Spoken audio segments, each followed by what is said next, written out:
Boa noite a todos, graça e paz a todos.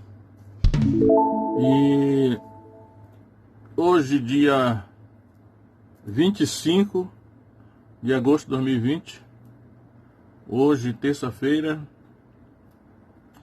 Então, vamos abordar hoje o seguinte tema: como nos dias de Noé. Baseado em Lucas capítulo 17, onde iremos ler alguns versículos. Então, Lucas 17, verso 26, diz assim: como aconteceu nos dias de Noé, assim será também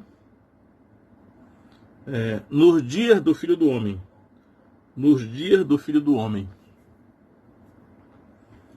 Comiam, bebiam, casavam e davam-se em casamento, até o dia em que Noé entrou na arca, e veio o dilúvio e os consumiu a todos.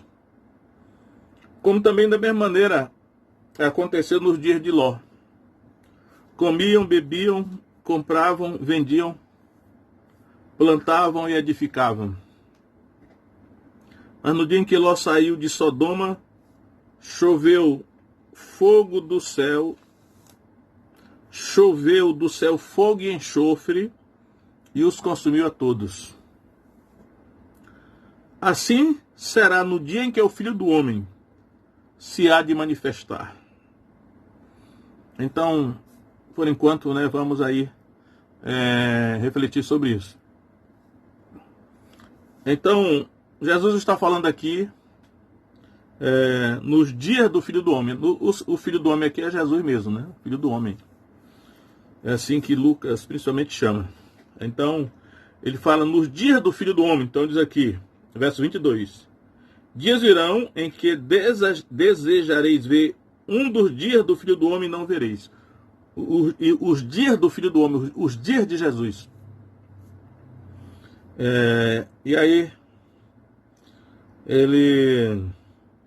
no verso 26 ele diz: como aconteceu nos dias de Noé. Então tinha os dias do Filho do Homem. Ele disse: como aconteceu nos dias de Noé. Há uma semelhança entre o que acontecerá. Na verdade, essa expressão nos dias do Filho do Homem, mas aqui ela vai se transformar no dia, no singular, né? Então ele vai dizer assim, verso 28, como também da mesma maneira aconteceu nos dias de Ló. Então tem os dias de Noé, e aí tem os dias de Ló, e aí no verso 30, assim será no dia em que o Filho do Homem se há de manifestar. Então agora, em vez do plural, ele colocou no singular, né? Assim será no dia em que o Filho do Homem se há de manifestar. Naquele dia, então ele vai falar, né? Então, haverá um dia chamado Dia do Filho do Homem, né? Os dias do Filho do Homem, acredito eu, que são muitos dias, né? É uma época, uma era.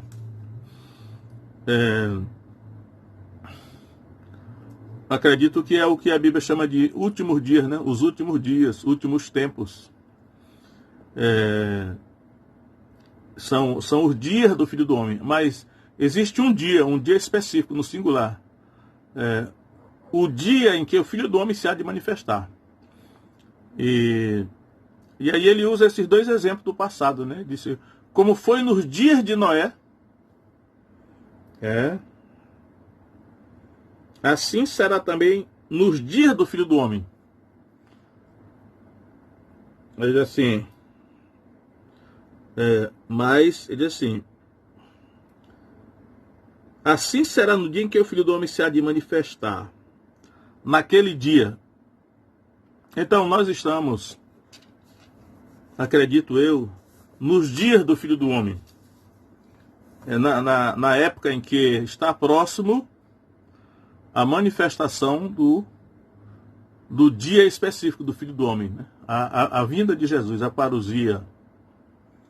E nós estamos nessa época já, nos últimos dias. Dias que antecedem o dia específico. Haverá um dia no singular em que o Filho do Homem virá.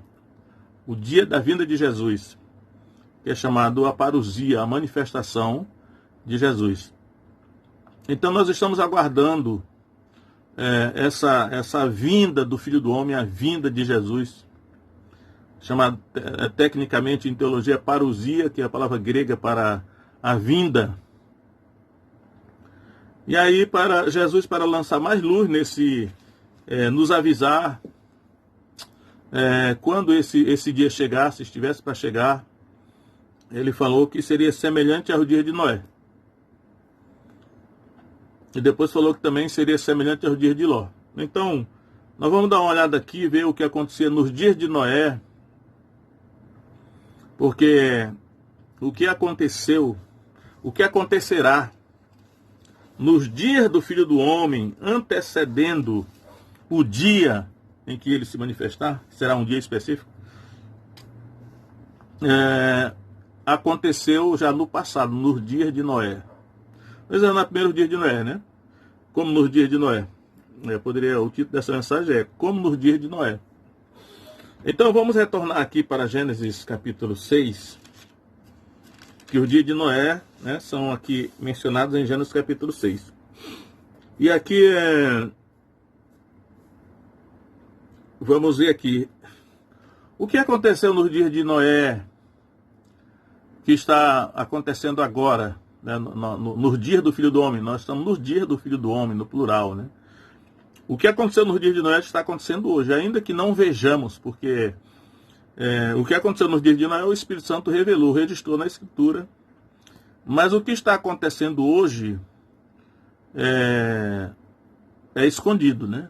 A imprensa não fala, os governos não falam, mantém segredo, mantém sigilo.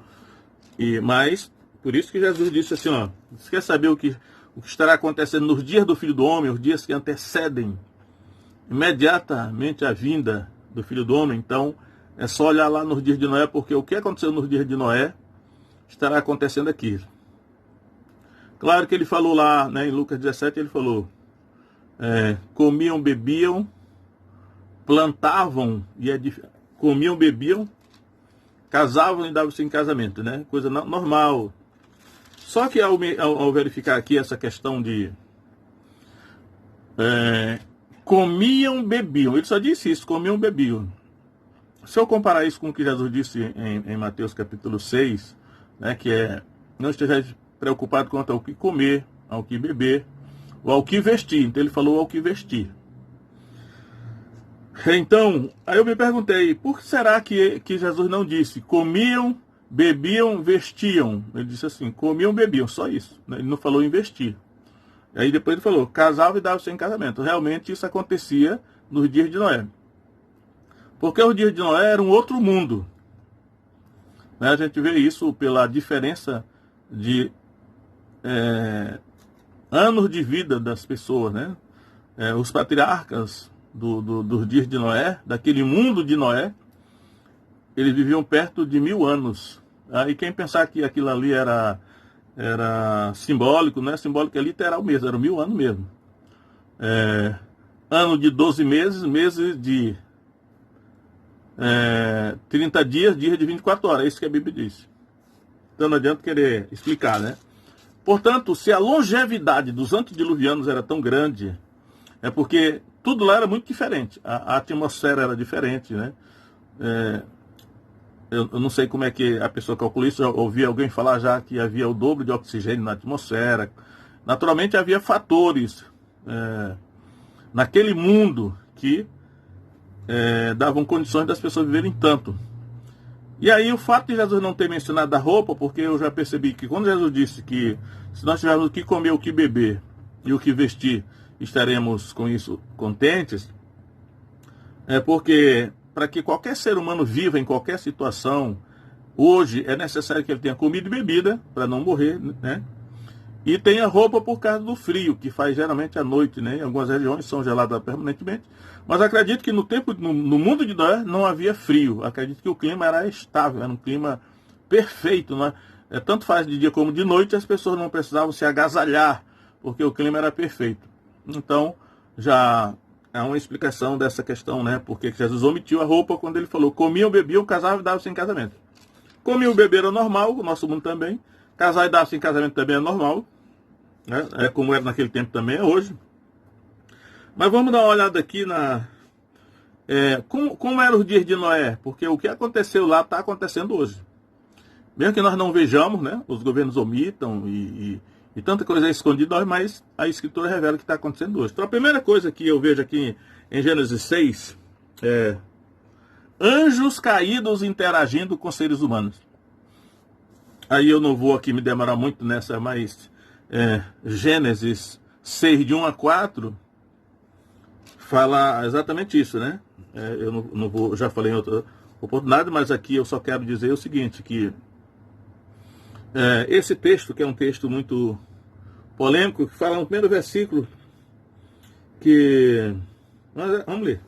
Aconteceu que, como os homens começaram a multiplicar-se sobre a face da terra, e lhes nasceram filhas, viram os filhos de Deus que as filhas dos homens eram formosas, e tomaram para si mulheres de todas que quiseram.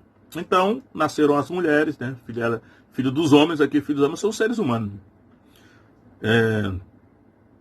E aí, quando chega no verso 4, né? Eles falam filhos de Deus, né? Os filhos de Deus são anjos. A expressão filho de Deus significa literalmente anjos. Quando chega no Novo Testamento, porque os evangélicos, né? Os cristãos, os discípulos de Jesus são também chamados de filhos de Deus, mas no geral mesmo, filho de Deus é anjo. Né? Todo o Antigo Testamento diz isso. E aí, vamos lá, verso 4. Havia naquele dia, eu não vou nem ler a tradução que está na minha Bíblia, porque essa tradução, naturalmente, ela é defeituosa, né? Então, diz aqui, vi outros comentaristas, e eu acredito que o certo é esse aqui. Naqueles dias, os nefilins estavam sobre a terra. E também depois, quando os filhos de Deus possuíram as filhas dos homens, e delas geraram filhos. Estes eram os valentes. Eu já falei que a palavra valentes aqui, nessa minha versão aqui, no hebraico é Hagiborim, de Gibor. A palavra Gibor, acredito eu que ela é traduzida mais corretamente por herói, né? Que Gibor é um herói. Essa minha versão traduziu por valente, né? Só que valente no nosso idioma português é uma palavra muito comum, né? Quem é valente? Qualquer um é valente, né? Agora, Gibor, no hebraico, é um herói. Aí aqui está Hagiborim, no texto hebraico está Hagiborim, que significa Gibor no plural. Né? Então, estes filhos, os filhos que nasceram da união das mulheres humanas com os nefilins, e a palavra nefilim só aparece uma vez aqui no hebraico, nesse versículo, né? Aí diz assim, que esses Hagiborins foram os homens de fama que houve na antiguidade, né? Os homens de fama que houve na antiguidade. Então, na antiguidade, ou seja, digo aqui, no mundo de Noé, havia Hagiborins, heróis, e eles eram seres híbridos, né? Eles eram híbridos, resultado de um cruzamento de anjos caídos com mulheres humanas. Não vou nem entrar na discussão se anjo pode gerar filhos ou não, porque isso aí já não vai caber aqui, né? Mas eu vou deixar essa minha opinião aí. Então, aí o que acontece é que nesse texto eu vejo dois personagens. Um são os nefilins. Vejo hoje que muita gente fala dos nefilins como sendo resultado do cruzamento dos anjos caídos com as mulheres. Não é verdade, não. Os nefilins eram os anjos caídos. Por isso que a palavra nafal, né? O original hebraico significa cair. Os anjos caídos são os nefilins. Quando eles cruzaram com as mulheres, os que nasceram deles eram esses Hagiborins. O Gibor, né? O herói, né? Eles eram homens de fama de antiguidade. Acredito que em todo o Antigo Testamento, esses seres híbridos que nasceram do cruzamento de mulheres com anjos, eles eram mais corretamente chamados de Refaim. E aí a palavra Refaim é que significa gigante. Então, os Refaim, sim, eles são o resultado do cruzamento dos anjos caídos com as mulheres. São Refaíns, ou seja, gigantes. Refaim é gigante, tem uns outros significados, mas eu acredito que o significado natural que é dado no texto aqui do Antigo Testamento é gigante. Gigante era um Refaim de Rafa. Rafa é gigante, Refaim é o plural de gigantes. Então, esses homens de fama que houve na antiguidade, os Hagiborins, eles eram gigantes. Né? E esses gigantes que aparecem no Antigo Testamento, eles eram geralmente descendentes dos nefilins, com as mulheres. Então, o que é que o Senhor Jesus disse? Como foi nos dias de Noé, assim será nos dias do Filho do Homem. E aí a primeira característica que eu estou descrevendo aqui dos dias de Noé é que nos dias de Noé, os anjos caídos interagiam com os humanos dessa maneira. Né? A beleza das mulheres seduziu os anjos. Ainda que Satanás pudesse até ter um plano para corromper as mulheres e impedir o nascimento do Messias, porque Gênesis 3,15, chamado proto-evangelho, Satanás ouviu, que ele estava ali, que da semente da mulher nasceria aquele que haveria de esmagar sua cabeça. Então, naturalmente, há essa possibilidade, né? De que eu quero me ater ao texto da Bíblia, né? Não vou falar nem no livro de Enoque, porque é muito usado hoje, mas o livro de Enoque pode até ser verdadeiro, só que ele não é canônico, não tem a autoridade canônica da inspiração divina, né? Então não precisa usar o livro de Enoque, só o mesmo texto bíblico inspirado é suficiente. Então, nos dias de Noé, havia uma interação entre os anjos caídos e as mulheres humanas. A pergunta é, isso está acontecendo hoje? É possível. É possível ter acontecido hoje. Hoje está havendo muita, vamos dizer assim, avanço da tecnologia, engenharia genética, né? Mas é possível que esteja havendo esse... Pode até ser outro tipo de experiência, né? Mas nós sabemos pouco a respeito do mundo antediluviano. Eu vou deixar nesse ponto aí. Agora, o que acontecia mais no dia de Noé? Verso 5, Gênesis 6:5. Viu o Senhor que a maldade do homem se multiplicara sobre a terra, e que toda a imaginação dos pensamentos do seu coração era só má continuamente. Ou seja, o que aconteceu nos dias de Noé? Maldade multiplicada. Né? Toda a imaginação dos pensamentos do seu coração era só má continuamente. Viu o Senhor que a maldade do homem se multiplicara sobre a terra. A pergunta, está acontecendo isso hoje? A maldade do homem. Aqui está o homem, né? Naturalmente, quando fala do homem aqui, pode estar naturalmente se referindo a homens e mulheres, né? Porque a linguagem bíblica, principalmente no Antigo Testamento, é que homens e mulheres são chamados genericamente de homem. Adam, né? O Adão, homem e mulher os criou. Então, essa multiplicação da maldade sobre a terra está acontecendo hoje? Está. É só você se observar em redor, né? O que mais? Vou avançar, senão o tempo vai embora, né? Em terceiro lugar, Deus se arrependeu. Vamos ler, verso 6. Então arrependeu-se o Senhor de haver feito o homem sobre a terra e pesou-lhe em seu coração. E disse o Senhor, destruirei o homem que criei de sobre a face da terra, desde o homem até o animal, até o réptil, até as aves dos céus, porque me arrependo de os haver feito. Então, o que aconteceu nos dias de Noé? Deus se arrependeu de ter criado o homem sobre a terra. Isso está acontecendo hoje? Nós não sabemos, mas já que Jesus disse que como foi nos dias de Noé, será nos dias do Filho do Homem, é possível que hoje Deus esteja olhando para a terra e tenha se arrependido também de ter criado o homem, né? Ter criado o homem sobre a terra. O que mais? O que aconteceu mais no dia de Noé? Verso 11. A terra, porém, estava corrompida diante da face de Deus. Corrompida. Verso 12. Viu Deus a terra e eis que estava corrompida. Segunda vez que a palavra aparece. Porque toda a carne havia corrompido o seu caminho sobre a terra. Então, a palavrinha corrompida, né? Corrompido. Aparece a palavra corrupção, então, 3 vezes aqui. Eu pergunto. A terra está corrompida hoje, ou significa assim, os seres humanos estão corrompidos. Existe corrupção hoje no ser humano? É claro que para nós entendermos o sentido de corrupção, nós temos que apelar para o significado bíblico de corrupção, né? Sabemos que uma das habilidades de Satanás é mudar o sentido das palavras para enganar o povo. Então, por exemplo, hoje no Brasil, quando se fala em corrupção, é assim, aquele político é corrupto, porque corrupção se tornou sinônimo de roubar. Né? Quando o político rouba o dinheiro público, ele é corrupto. Quando ele rouba o dinheiro público, ele é chamado de... ele praticou corrupção. É uma boa para satanás isso aí, né? Porque parece que corrupção é só roubar. Né? Que, na verdade, o oitavo mandamento é: não furtarás. Né? Então, corrupção seria só esse mandamento aí. Mas não é isso que corrupção significa. Corrupção significa literalmente apodrecimento, a decomposição. Então, quando um corpo humano, por exemplo, morre, que ele começa a apodrecer e entra em estado de putrefação, né? Decomposição, se decompondo, aquilo é corrupção. Então, corrupção significa o apodrecimento moral e espiritual do ser humano. Quando o pecado entrou no ser humano, o pecado é como um fermento. Um fermento espiritual que corrompe a natureza, eu quero dizer assim, tridimensional do ser humano. Né? Corpo, alma e espírito.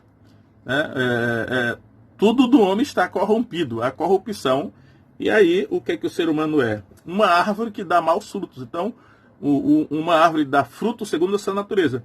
O ser humano corrupto, e todo ser humano é corrupto, até que seja regenerado pelo Evangelho, pelo Espírito Santo, pela Palavra de Deus, pelo sangue de Jesus, e é transformado numa nova criação. Então, aí a corrupção é retirada, né? Mas ele tem que vigiar para que a corrupção não volte a ser apoderada dele de novo. Então, mas no dia de Noé, a corrupção estava generalizada, ou seja, todo tipo de obra má, de obra ruim, estava sendo praticada porque a terra tinha corrompido, né? A terra, porém, estava corrompida diante da face de Deus. Viu Deus a terra e eis que estava corrompida, porque toda a carne havia corrompido o seu caminho sobre a terra. Então, como foi nos dias de Noé, hoje o mundo está corrompido. Está corrompido. É só quem não tem olhos para ver que não vê isso aí, né? Está corrompido. Então, é um sinal de que a vinda, a parousia, nós já estamos nos dias do Filho do Homem, mas falta nós chegarmos no dia específico, no singular, o dia em que o Filho do Homem há de se manifestar. Né? E é isso que Jesus disse lá em Lucas 17. O que mais que aconteceu nos dias de Noé? A terra se encheu de violência. Vamos lá. O verso 11 diz assim: a terra, porém, estava corrompida diante da face de Deus, e encheu-se a terra de violência. Violência agora, né? Verso 13. Então disse Deus a Noé: o fim de toda a carne é vindo perante a minha face, porque a terra está cheia de violência, e eis que a desfarei com a terra. Então, violência, tópico violência. Existe violência na terra? A resposta só existe, né? É muita violência, né? Só quem não se informa que não percebe, né? Que como o ser humano está violento, há muita violência, há muita crueldade, há muita maldade na terra. Né? Não adianta ser otimista, porque essa é a que está acontecendo, né? A terra está cheia de violência. Aí a pergunta é, como é que Deus está se sentindo, né? Olhando para a terra e vendo a sua criação, né? Corrompida e cheia de violência. Nós que somos meros seres humanos, nós ficamos assim, estarrecidos, estupefatos, quando vemos tanta violência, tanta crueldade. Imagine Deus, né? Às vezes pergunta, poxa, por que Deus... Às vezes eu pergunto, por que Deus está demorando tanto a trazer juízo e julgamento sobre as ações humanas? Deus tem o seu motivo. Ele tem vários, não vai dar para dizer hoje, mas a Bíblia já responde vários desses motivos. Então, a terra estava cheia de violência. Como foi nos dias de Noé, será nos dias do Filho do Homem. Nós estamos nos dias do Filho do Homem. A terra está cheia de violência. Agora, mais um ponto que eu quero citar aqui dos dias de Noé, é que no meio de tudo isso havia uma coisa boa, né? Olha só, verso 9. Estas são as gerações de Noé. Noé era homem justo. Eu quero chamar a atenção para essa expressão aqui. Noé era homem justo. No meio de toda essa pecaminosidade, corrupção, violência, havia um homem justo. Aí eu quero chamar a atenção para a palavra justo. Porque o texto diz assim: Noé era um homem justo e perfeito em suas gerações. Noé andava com Deus. Mas eu quero me focar na palavra justo, porque A palavra justo é uma palavra técnica. Tem um significado específico, né? Dentro da teologia bíblica. Então, Noé era justo. Devemos lembrar que quando... Mas vai ser no dia de Ló, não vou nem... Então, a pergunta é... No meio de toda essa violência e corrupção que há na terra, existe alguma pessoa justa? Aí entra a questão da igreja, né? Que ser salvo é exatamente isso, né? Justificados, pois pela fé, temos paz com Deus por meio de nosso Senhor Jesus Cristo. Então, nós podemos ser justos por meio de nosso Senhor Jesus Cristo, crendo nele, né? Crendo nele, sendo revestido pela justiça dele, a justiça substitutiva. Né? Paulo vai dizer em Gálatas capítulo 3, todos quantos fossem batizados em Cristo, de Cristo vos revestistes. Então vai dizer então que são filhos de Deus, os que foram revestidos de Cristo, né? Revestível do Senhor Jesus Cristo e não tenhais cuidado da carne com as suas paixões e concupiscências. Então, no meio de toda essa situação, que Deus se arrependeu, que Deus destruiu, e aí Deus disse, vou destruir toda, não só os homens, mas como os animais. Né? Mas esse homem justo aí que havia lá, ele foi salvo da destruição, porque ele era justo. Então, hoje, quando ocorrer, porque está se aproximando de um julgamento, né? No dia de Noé houve um juízo, está se aproximando um juízo também, e desse juízo escaparão aqueles que forem justos. Ninguém pode ser justo por si mesmo, porque todos pecaram e foram destituídos da glória de Deus, mas Jesus, ele é que cumpriu toda a justiça de Deus, que como nosso substituto, ele é que nos justifica, desde que nós criamos nele, né? E nos tornemos seus discípulos. Aí tem todo aquele processo, né, da salvação, da justificação, da santificação, e por aí vai. Mas Noé era um homem justo, né? No meio daquela, ele era uma exceção. Agora vamos ver mais um versículo aqui, que Gênesis 7:1 diz assim: Depois disse o Senhor a Noé: Entra tu e toda a tua casa na arca, porque tenho visto que és justo. Agora veja, tenho visto que és justo diante de mim nesta geração. Agora Deus falou diretamente para Noé: Tenho visto que tu és justo diante de mim nesta geração. Então, Deus vai olhar, e naturalmente ele está olhando nesse momento na terra, né? E ele está vendo que é realmente justo diante dele nesta geração. Como foi nos dias de Noé. Mas, ele também disse, como foi nos dias de Ló, né? Vamos agora para os dias de Ló, ver como é que era, o que aconteceu nos dias de Ló. Primeira coisa que nos dias de Ló morava em Sodoma. Geralmente digo, olha, eram 5 cidades. As cidades da Campina eram 5 cidades. Sodoma, Gomorra, Zeboim, Admá e Belá. Depois Belá passou a se chamar Zoar, porque a palavra Zoar significa pequena, porque Ló havia intercedido para que aquela cidade não fosse destruída, que foi um erro da parte dele. Mas vamos ver como é que era Sodoma, onde Ló foi morar. Porque Jesus disse, como foi nos dias de Ló, será também nos dias do Filho do Homem, né?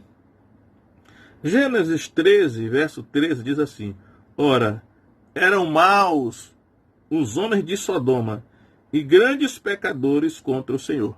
Então essa aqui é uma sucinta descrição do caráter dos homens de Sodoma.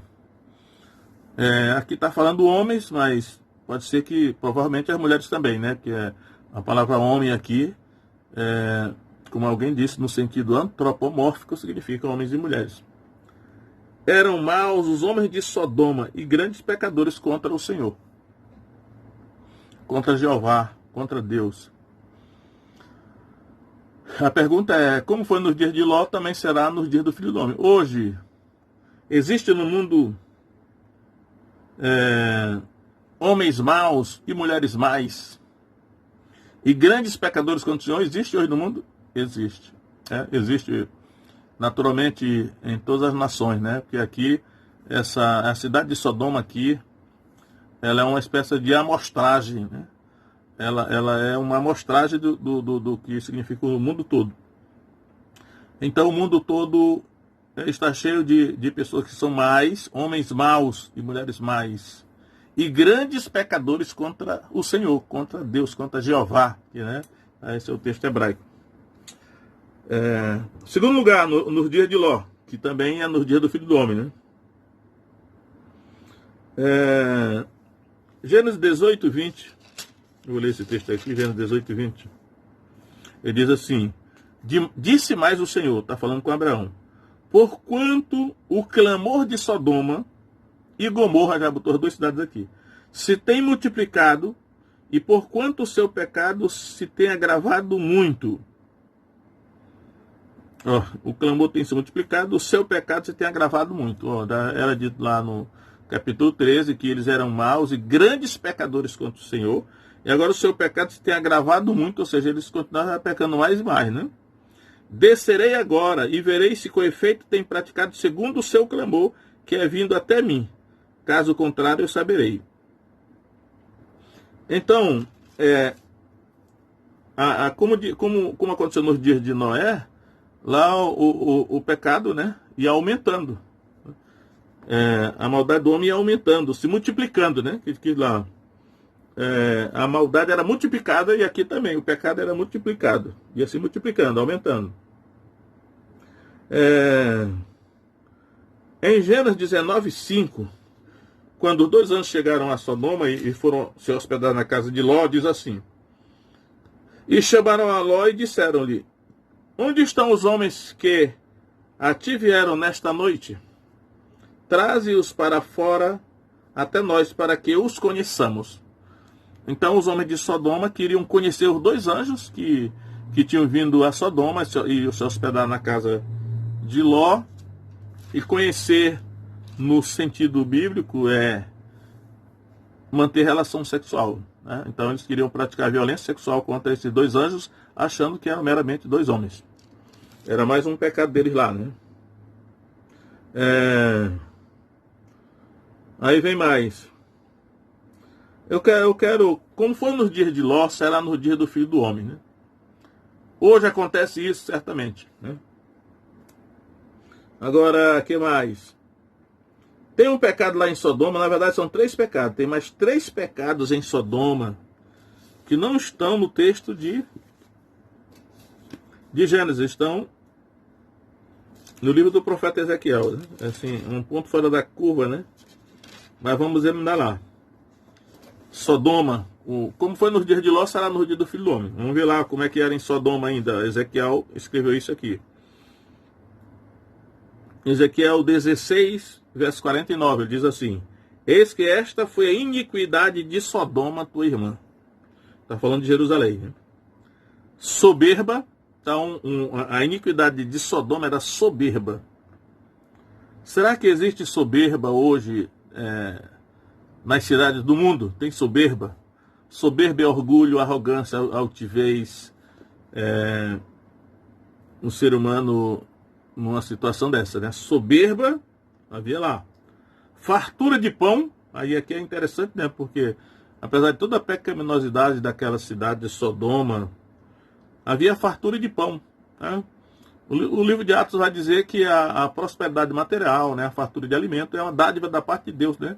Deus, na sua natureza bondosa, ele faz o sol nascer sobre maus e bons, justos e injustos, e então ele ainda abençoava aqueles moradores de Sodoma e daquelas cidades com fartura de pão. Então Deus ainda estava sendo bondoso para com eles. Aí, o que mais aqui? E a abundância de ociosidade. Abundância de ociosidade. Então já descobrimos aqui que o povo de Sodoma, eles não eram muito trabalhadores, né? Não eram muito de trabalhar, provavelmente viviam se divertindo. Será que na nossa geração, hoje no mundo, as pessoas pensam em viver mais se divertindo do que trabalhando? É cada um que responda para si, né? Porque no dia de Ló será semelhante ao dia do Filho do Homem, né? Aí disse aqui, ainda Ezequiel 16, 49. Mas nunca fortaleceu a mão do pobre e do necessitado.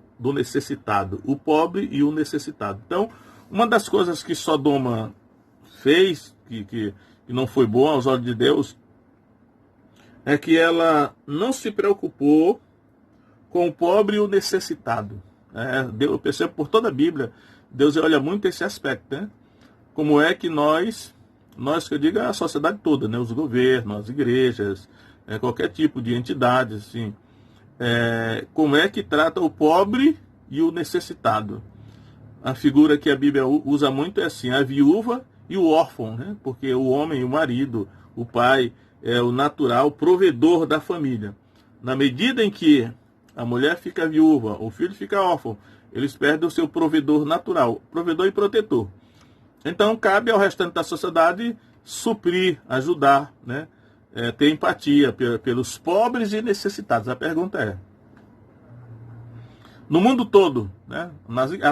As próprias igrejas, das igrejas, o governo, a instituição que for, até as famílias, como é que estamos tratando os pobres e os necessitados, né?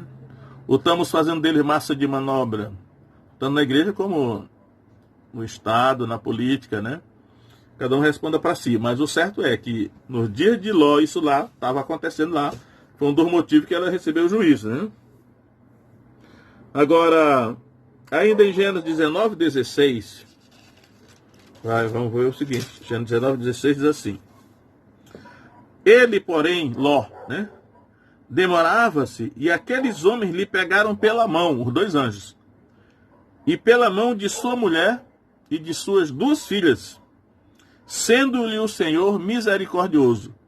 Assim o tiraram para fora da cidade. Então, os dois anjos tiraram praticamente à força Ló, a sua mulher e as suas duas filhas para fora da cidade, que a cidade seria destruída.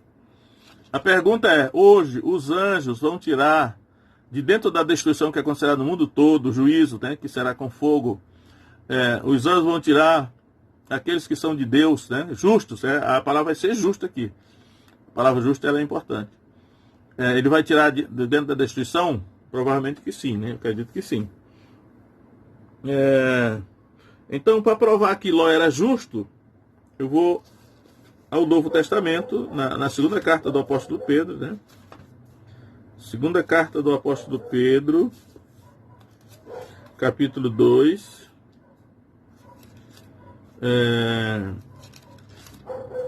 que vai falar realmente se Ló era justo ou não, vamos ver. Segunda carta de Pedro 2, verso 6, que começa assim. E condenou a destruição as cidades de Sodoma e Gomorra, reduzindo-as a cinza e pondo-as para exemplo aos que vivem impiamente. E livrou o justo Ló. Aqui, agora, Jó está sendo chamado de justo aqui. Lembra que Noé era justo? Aí Deus disse, Abraão, tenho visto que tu és justo de mim nesta geração. Ló também era justo, olha só. Livrou o justo Ló, enfadado da vida dissoluta dos homens abomináveis. Porque este justo, novamente chama de justo, este justo, habitando entre eles, afligia todos os dias a sua alma justa, terceira vez chamando a alma justa de Ló, vendo e ouvindo sobre as suas obras injustas. Então aqui está o justo Ló versus os injustos, que eram os demais habitantes de Sodoma e as outras cidades, né? Assim sabe o Senhor livrar da tentação os piedosos e reservar os injustos para o dia do juízo para serem castigados. Então, como foi nos dias de Noé, assim será nos dias do Filho do Homem. Nós estamos nesses dias do Filho do Homem. A questão é, você é justo ou você está no meio dos injustos? Porque aqui tem duas categorias de pessoas. O justo, no caso da geração de Noé, era Noé. Ele salvou ele e a sua família. No caso da geração de Ló, Ló era justo. Ele salvou a si, né, os anjos salvaram, tiraram ele da destruição. A sua mulher não foi salva porque quando ela ia sendo salva, ela olhou para trás, o anjo tinha dito, não olhe para trás, em toda esta campina. A mulher de Ló olhou para trás e converteu-se numa estátua de sal. Jesus diz em Lucas 17:32, lembrava da mulher de Ló. É interessante isso que Jesus diz, né? Porque ela olhou para trás. E aí, no final, quem foi salvo mesmo, de maneira difícil, complicada, foi Ló e as suas duas filhas, né? E acabaram numa caverna. Mas ele foi salvo da destruição. Então, lembrando disso, então, que foram justos.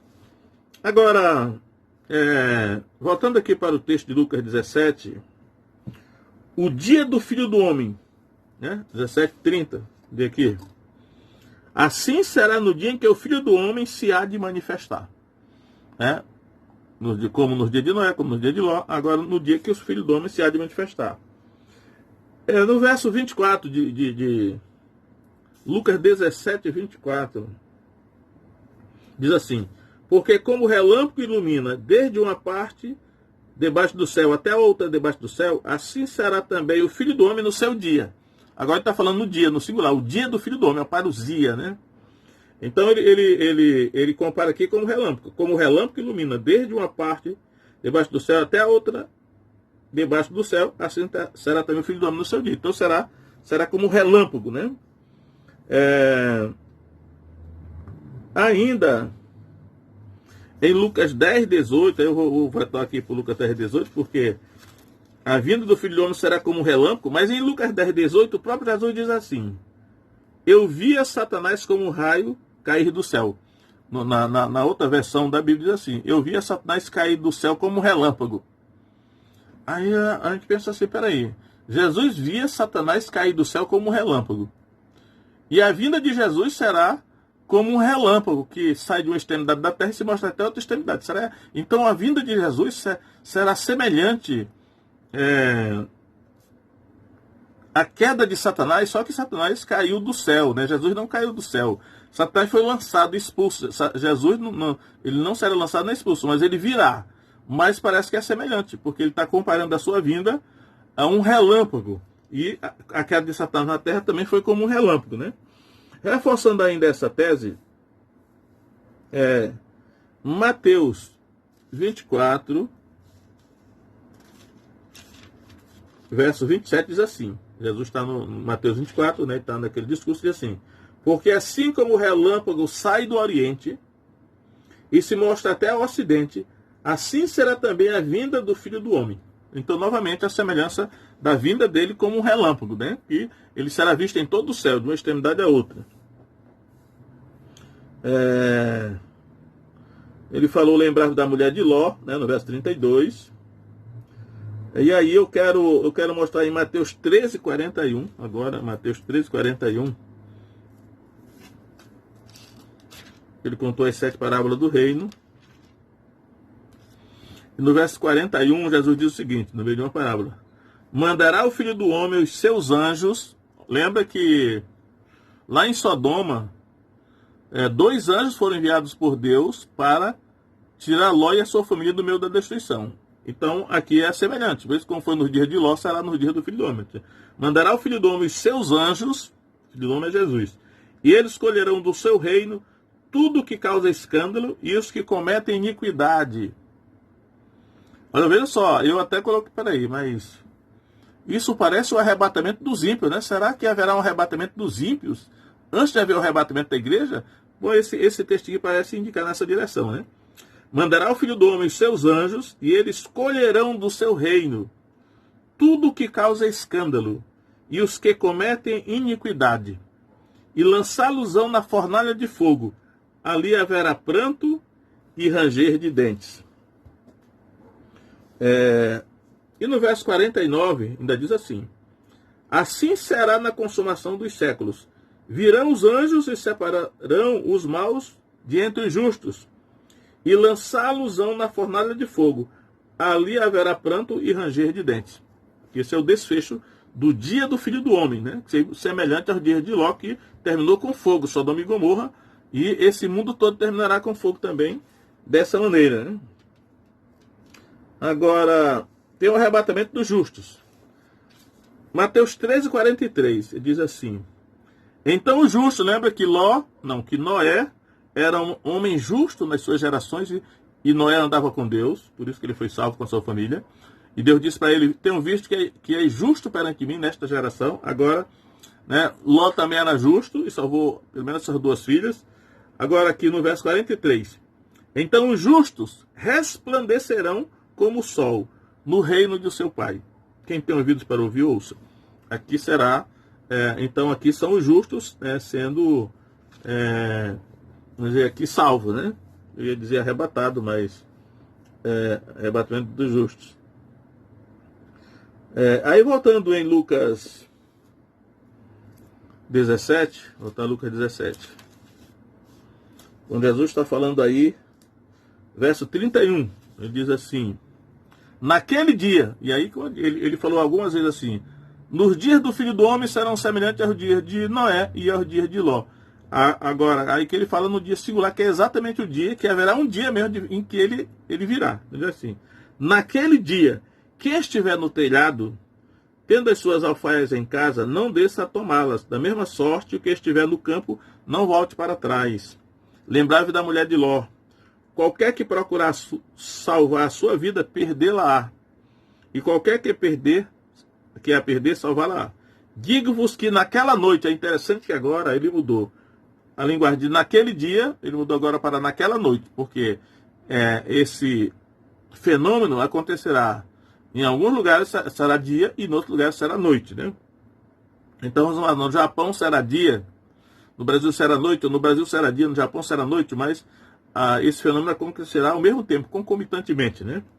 É assim, verso 34, digo-vos que naquela noite estarão dois numa cama, um será tomado e o outro será deixado, um cenário noturno. Duas estarão juntas morrendo, uma será tomada e a outra será deixada. Aqui é um cenário diurno. Dois estarão juntos, dois estarão no campo, um será tomado e o outro será deixado. Aqui é um cenário diurno. Esse fenômeno que acontecerá aqui, né? Sobre o caso aqui, o arrebatamento da igreja, né? Assim como Ló, ele foi tirado pelos anjos de dentro de Sodoma, antes da destruição, para não serem destruídos. Acontecerá a mesma coisa quando Jesus vier. No dia, né, será um dia específico. Os anjos, eles tirarão rapidamente as pessoas, né? Os justos, que está falando dos justos, né? Os justos, para que eles não sofram o juízo de fogo que haverá sobre o mundo todo. Então Jesus disse: como foi nos dias de Noé, será nos dias do Filho do Homem, né? E como foi nos dias de Ló também. Então, ainda que hoje muitas coisas estejam ocultas aos nossos olhos, porque não sai na imprensa, a mídia não fala, os governos também não falam, pelo contrário, os governos, né, e tudo mais procuram esconder o máximo do povo, enganar o povo muitas vezes, e nós não sabemos muita coisa que acontece, a não ser que nós pesquisemos, né? Mas a Escritura diz que é só olhar para os dias de Noé e os dias de Ló. O que aconteceu lá naqueles dois cenários acontecerá nesses dias em que nós já estamos, eu creio que nós já estamos nos dias do Filho do Homem. Só falta aquele dia específico, o dia da parousia, da manifestação, que ele já disse será como um relâmpago, né? Todo olho o verá. Então, cabe nos preparar, né, para aquele dia. Eu digo aqui, a preparação é preparação espiritual. Eu estava vendo hoje alguém dizendo: nós temos que nos preparar juntando alimento e tal. Bom, eu fui olhar na Bíblia, eu pensei na Bíblia, não digo, rapaz, a Bíblia, pelo que eu vejo, Jesus disse a preparação espiritual, né? Vigiai, né, para que aquele dia não sobreviva de improviso, e vossos corações se carreguem de glutonaria e de embriaguez e dos cuidados desta vida, né? Mas se vigiai para que vocês estejam em pé na presença do Filho do Homem naquele dia quando ele vier. Então, eu digo, eu não vou falar nada sobre a preparação física, se alguém vai armazenar comida ou se vai se retirar para o campo, mas o que eu digo é a preparação espiritual, porque se nós estivermos preparados espiritualmente, acredito que Jesus mandará os anjos, né, para nos tirar. Então, cada um aí que use como achar melhor essa palavra.